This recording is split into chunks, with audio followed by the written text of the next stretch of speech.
Kai, duk ku kawo wayoyin da ke hannunku. Kawo wayoyin da ke hannunku sai na farke mutum ne. Kawo ke, kawo da Allah. Kai ma kawo. Yan iska kuna riƙe manyan wayoyi kun bar mu cikin wahala. Kai ma kawo, ba za ka kawo na farke ka ba. Kawo nan. Mutanen banza, mutanen wofi. Wannan ma manyan wayoyi ne. Wannan ma aika ma haifar. Kai, juya. Na ai za ta yi tsada da gani. Da gani wannan na cire hoto da ita ba ƙaramin sele zan zama ba.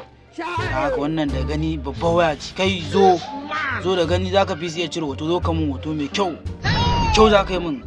Dike nan, dike kai bai na farke ka. Yi min hoto mai kyau. Kai tsaya, dakata. Dike wannan. Kai cire.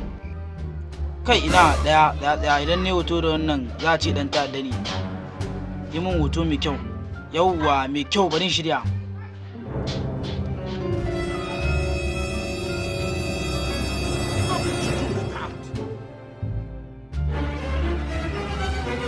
Kai duk ku kawo wayoyin nan, kawo kan nan da wayoyin nan, kai duk ku kawo.